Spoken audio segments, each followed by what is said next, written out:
क्योंकि धर्मी चाहे 7 बार भी गिरे तो भी उठ खड़ा होता है, परंतु दुष्ट लोग विपत्ति में गिरकर पड़े ही रहते हैं। Hallelujah, hallelujah.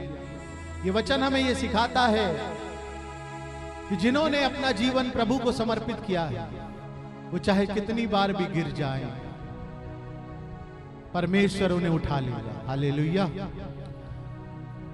शैतान हमारे मन में हमेशा एक भ्रांति उत्पन्न करता है। जब हमारे जीवन में परेशानियां होती हैं, विपत्ति आ जाती है, परीक्षा का समय भी होता है,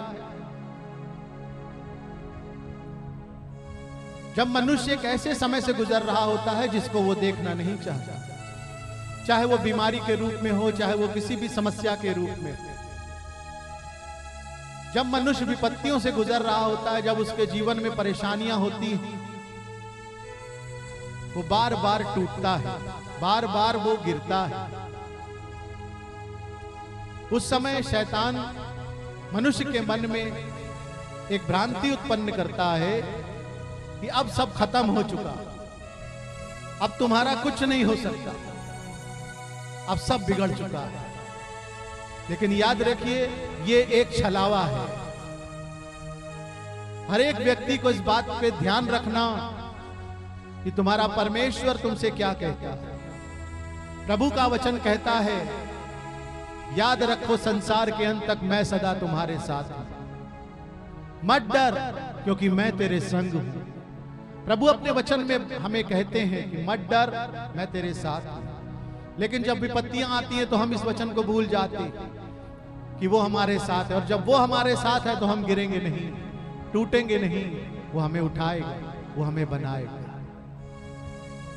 उस समय क्या करना होता है? उस समय जब विपत्ति आपको घेर ले, जब समस्याएं आपके जीवन से ना जा रही हों, आपको प्रभु में विश्वास रखते हुए शैतान को डांटना है। जब वो आपके मन में इस बात को डाल दे कि अब तुम्हारा कुछ नहीं हो सकता, अब सब कुछ बिगड़ चुका है,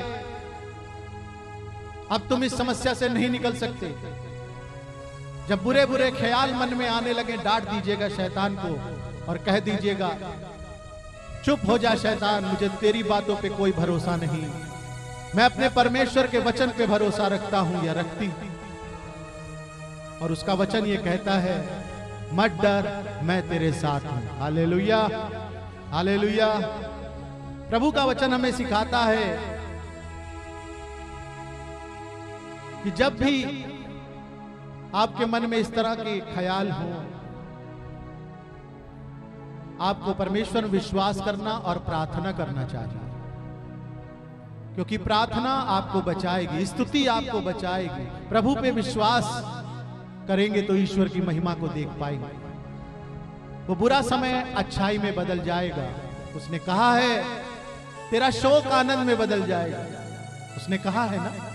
तो विश्वास करो कि वो वचन तुम्हारे लिए है कि तुम्हारा शोक आनंद में बदल जाएगा। आमीन, हालेलुया। क्योंकि वो हमसे प्यार करता है, उसने हमें संसार में से चुना है, अपना बनाया है। तुम परमेश्वर के पुत्र और पुत्रियां हो, तुम हार नहीं सकते, तुम कभी हार नहीं सकते, तुम हमेशा जीतोगे। इस बात को कभी मत भूलना, क्योंकि यीशु मसीह तुम्हारे साथ है। Hallelujah, hallelujah. और अगर आपके मन में ये आता है कि आप टूट जाएंगे, आप हार जाएंगे, आप अपनी लड़ाई में जीत नहीं पाएंगे, भूल जाइए ये सब। आप 100% जीतेंगे, क्योंकि परमेश्वर की संतान इस संसार पर विजयी होती है, ऐसा लिखा है। Hallelujah, hallelujah. भजन संहिता 37 का 17 में क्या लिखा है? लिखा है, यहोवा उनकी सहायता करके उन्हें बचाता है। आमीन। यहोवा यानी प्रभु उनकी सहायता करके उन्हें बचाता है। किनकी सहायता करता है वो? धर्मियों की। हालेलुया। जो उस पर विश्वास करते हैं,